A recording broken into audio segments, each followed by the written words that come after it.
Today's video, I'm going to be showing you how to shave a door. Now this is a door from a Tacoma pickup, Tacoma. I think that's what it's pronounced, like an 89, 91 model. We're going to be shaving the mirrors and the door handles. Now the first thing, when you're getting ready to shave your doors, you need to remove the front door handle. Right here, this is held on for two bolts basically. It's simple, it's straightforward. I ain't going to show you how to remove those because they done gone. I can't. I got these doors and I'm shaving them for a friend. So let's just jump into it. Straightforward video because that's what I'm all about. We'll get you some safety glasses, maybe some ear, stuff that plugs your ear, whatever you call them, ear muffs? Ear plugs. That sounds like the proper name. Now, before you do this, you can mask this off with cardboard. Cut you a piece of cardboard, pizza box, or anything to cover this. If you just use regular like masking paper, the sparks from this grinder and your welder will burn through the paper and destroy your glass and make it pitted. There's no coming back from that. Now, the grinder can also do that when sparks is strong like this, but I'm pretty good with a grinder, so I'm not going to mask it till I get ready to weld. So let's just go ahead and get started. I got safety glasses on. Here we go.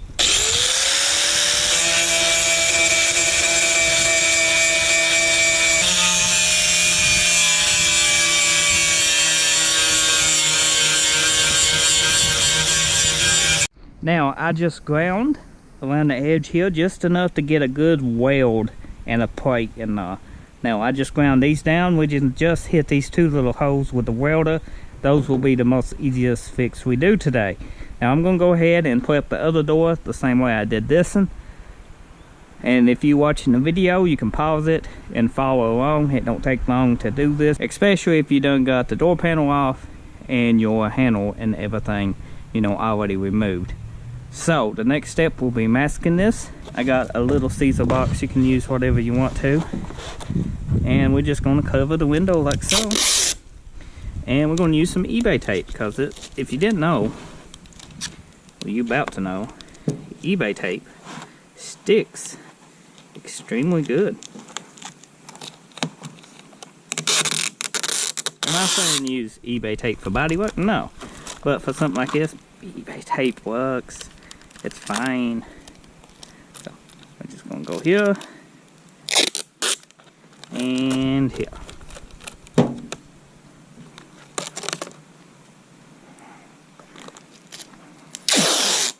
What do you use for masking tape? Let me know in the comment section. You can be fancy with your masking tape, but there's no need to be fancy and wasting good materials on shaving your doors unless you're getting the door ready for the final priming or priming the whole door or paint. We just we're shaving door handles here. We're just fixing these areas. There ain't no need to go all crazy. I need to fix the other door. This step requires a box, something not too thin, but kind of not too thick. Sometimes size does matter, and this is one of those things where you can either have too much or too little. So we got this. We need a Sharpie to mark with. Actually, anything will work. Just eyeball this. That's pretty close. Just cut this here. You don't need scissors. You can use a box cutter, but you have to be careful with that. Okay, let's go ahead and try to cut this down a little, just like so. Then we're going to go on the inside and stick this in here, and hopefully it fits. So we didn't want it too thick and we didn't want it too small, so I did this a lot.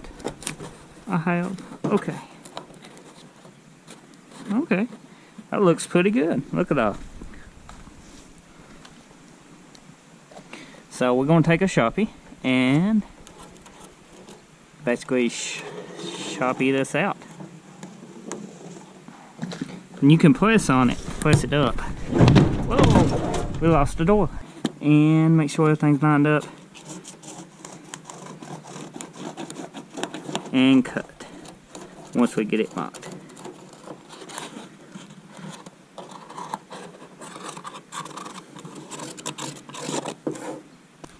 And that is what we need on our sheet metal. Now you can pretty much carry us over to the other door because both doors is going to be the same.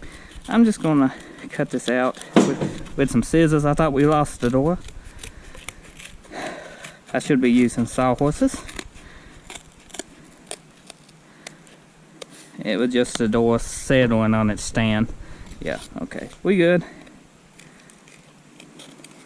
A perfect template. Perfect. And we're going to transfer this to some metal. Now, you want to cut on the outside edge. Well, you can cut just on the, line you make. But you're going to have to put a little bit of a bend in this. So if you cut it to size, when you bend it, it's going to get a little bit smaller because that curve's going to shrink the metal a little. So, make your patch a little bit bigger and grind to fit. That's usually how I do it. Let's find some metal. The project Kamal that we need to work some more on. We're doing a 70 conversion on it. No metal. We built all the trunk and stuff. It turned out good enough. If you ain't seen any videos, I'll link a video to us putting a tail panel on in the description below. If that's something you interested in. Okay.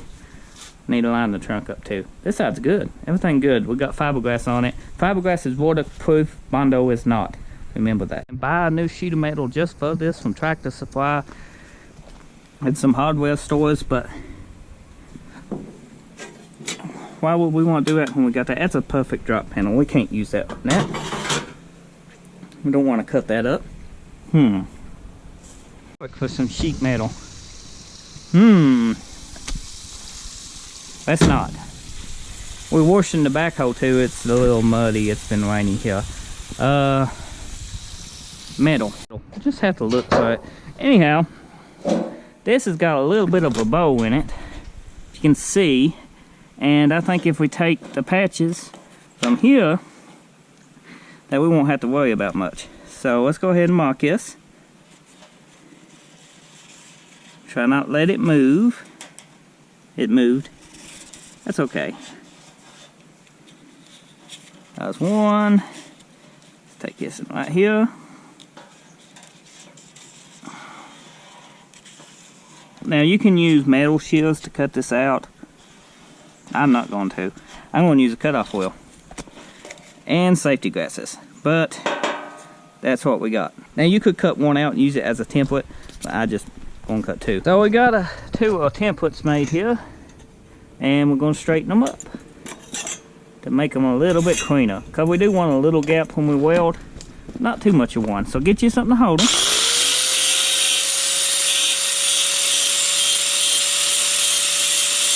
Is it the most perfect looking patch? No, it is not. Will the patch work? Yes, it will. Yes, it will. Look like it's a little different size, but it's going to be hot while we just ground it, so get you some gloves. But test fitting, looks like we need to take some off the end on this one. So we took some off the end. It should drop in on now. Oh yeah. And we're going to have about, what's that, about an 1/8 inch gap all the way around. So that'll be plenty for the welder. Yeah, you can tell that those door handles is a little bit smaller on the back side, looks like. So now you want to do, this is coated by the way, is put some weld proof primer on this if it wasn't coated. But this is coated and the outside's going to be ground, so it don't matter, the back is good. Let it cool off. You can see the bend is all the way in this because we took it out of a piece of metal that's already got the bend. But if it didn't have the shape you needed, you could take it and put it on your knee once it's cool, because this is pretty thin metal, and bend it to the shape you need. Just use the tools you got on hand. There's no need to be super fancy. If you're doing two doors, you can go ahead and get two of your panels ready. This one's going to be a little bit wide here, but we can make that work. If you know how to use a welder, that gap is nothing. It's a little bit wider than I would want, but it's pretty good. Or you can take the template you just made and cut another one out. It's however you want to do it. It's easy. I just showed you. So I'm going to get the welder out here and go ahead and weld these holes up. When you're going to weld this, you want to let it cool and weld it in, you know, areas. You can see the splatter here. That's how come we're using this box. Now, this is flux core wire, and you want to use a welding hammer. I'm using shaded UV, you know, glasses for torches. So, and I'm closing my eyes, so for something like this, you can just tack it. But it welds up very good. Once you grind it down, you never know it. Most of that is flux that's on the flux core. That's why it's called flux core. So we're gonna let this cool. What's in the bin, you can put a little bit more heat in it because it's less likely to warp. But now on this door panel, if you put too much heat in it, it's gonna warp this whole door and you're gonna have to body work this. We don't want that. We're gonna tack it, let it cool, walk away, tack it some more, let it cool, walk away. It's gonna take you some time to properly weld this in, but less body work. Just take your time with it, no need to rush. None at all. So I'm gonna let that cool and go work on the other door, and then we'll pick back up when it's time to do these. What I did, took some pliers, just tacked something right here in the center. That lets us pretty well take this and hold it in place while we weld it. Smart, I know. You can use magnets, a lot of people do, or you can use okay, look like the back right here needs tuck off. See, how's it fit? Okay, we can work with this. Look at that. That fits pretty good. So I'm going to tack the sides here, and then we'll work the edges in.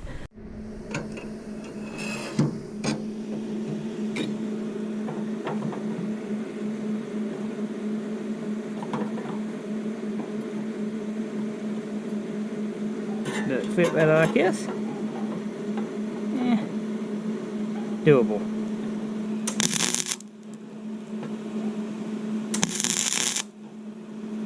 Okay, now we got that on that side, we can take and fit this a little bit better.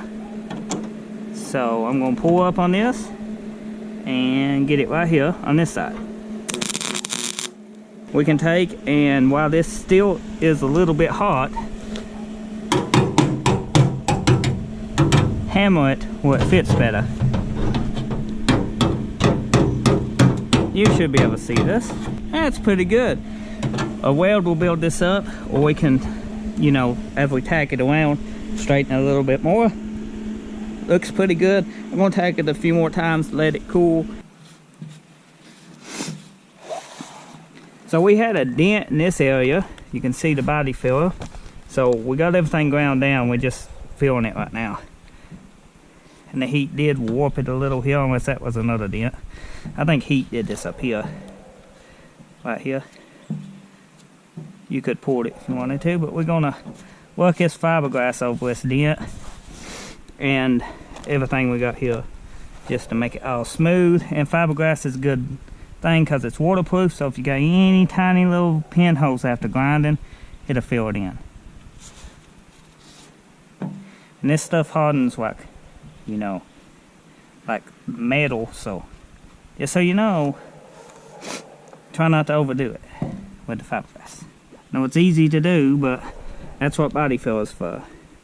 And this is pretty straight if you look down it. Got a flat low spot from that dent we ground out. You can see some of the bundle. We just keep working the fiberglass till it starts getting where we can't.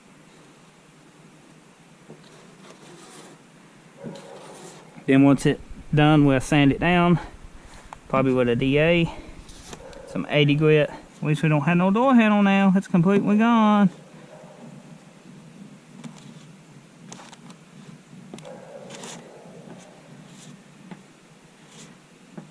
Look like it's level pretty good too. Won't take much at all to fix that. That filled in nicely too. That's that dent right there. Gonna take the most of it. Maybe not. Maybe not. Starting to dry. That's when you want to leave it alone. When it starts to dry. You know, hammer and dolly it a little bit more, but I got it. If you look down it, it's pretty gone. I mean, You can see it right there as I scrape across it. Ain't gonna take much. Not much at all body filler. So next thing you want to do is apply your body filler and sand with a straight edge or a DA. I like using a DA. If you keep moving and know how to work your DA, you can get it pretty much leveled and just go over it with, you know, a straight edge. So this is drying. This is just Bondo brand body filler. It does the job. It works good, and you can usually find it at Walmart's and any auto parts store. Now I do prefer different brands, but mostly body filler is body filler. Some of it sands easier, some of it's cheaper and sands, you know, it'll wear out sandpaper. Featherlight, I really enjoy it from Evercoat, but this Bondo brand works good. So we let this dry, and you can see this, as I always put 1 or 2 coats on it. So this is drying, and the dry time will depend. You can take your fingernail and scratch it, and if it scratches and leaves a scratch, usually it's good to sand. You don't want to sand this too soon. If you sand this before it's dry and get it level, then in a few days you come back and it won't be level no more, because this changes as it dries. So give it the proper dry time. Body work, you cannot rush. Just take your time. So when I go to sand this, I give you an update. Used to sand is 80 grit DA. I prefer to hook it. Yeah, I went out to hook it, so I'm using this stick-on. You know, you can get them in a bundle, roll of like, you know, a lot, and you just peel them and stick them on as you go through it. Both these doors I'm doing so far, I have went through about 5 sheets of 80 grit and 1 sheet of 180, because the other door is done, and 320, 2 sheets of 320, because I always block with usually 320 for my final blocking before I put my final coat of primer on everything, because these doors ain't getting painted, they're just getting in primer. I don't know if you can see this, but if you zoom in, there's Bondo here, and this door had a lot of dings in it. The other door is extremely bad with dings. I went back over them because the bodywork wasn't 100%, but they just wanted the door handles shaved and the mirrors shaved. That's all I supposed to done. So here I am fixing the whole door. That spot I ain't too worried about. You know, we're just going to put a good even coat of this primer on it, and it should be good to go. So this coat's really good. As you can see, couple passes, it's completely grayed out. So we're going to coat the parts we did first, and then lightly coat the rest of the door. We might use another primer on the other door, you know, the rest of it, I don't know. But for now, we just use this. So everything is been blocked down. This is the second blocking. We do got kind of a high spot here, but the final primer will take that out, and that Bondo won't show up anymore, because with the first coat of primer, the Bondo absorbs the primer, and it kind of, you know, keeps the elements out of the Bondo. So the next coating should get that nice and smooth, and everything should go away. Primer that I've been using on this door is upol filler primer. It sands pretty good. It's a 1K product, a 1K primer. If you're looking for simple and it gets the job done, it wet sands very easy. It dry sands pretty good. It's an all-around good primer. Now, for the final blocking, I went from 180, we coated it, to 320. This is finished in 320. I know a lot of painters finish in 400 to 600, but 320 I found, it's what I grew up using on every car I ever sprayed, be it metallic, be it pearl. I always final block them in 320 before paint. You know, 400 is a little step up. It gives you a little bit smoother profile, but I ain't had no issues with 320. So the finished product looks great. Blocked it all down. We just quickly 180'd the whole door, then went over it with 320 just to smooth everything out with a straight block. And I ended up throwing just some regular primer, no high build or nothing, on this area. Because the only thing I supposed to done was shave the mirror and the door handle. And then that's what I did. I just went the extra step, and damn, this door looks great. The only thing I wish is the trim wasn't already sprayed gray. I just went ahead and primed them again, but I think he replaced the trim, or he's gonna take his trim off and paint it, you know, black, separate from the truck.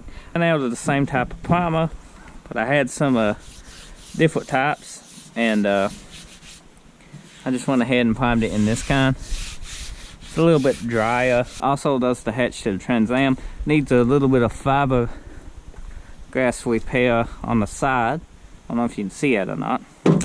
But yeah, these are done. These are now going on to the mini truck, and we can start on the 3rd gen Camaro hopefully, or the 2nd gen. Start back on here because we got a lot of parts in for both. So if you enjoyed, drop a like, leave a comment, get subscribed. See you next time. Thanks for watching.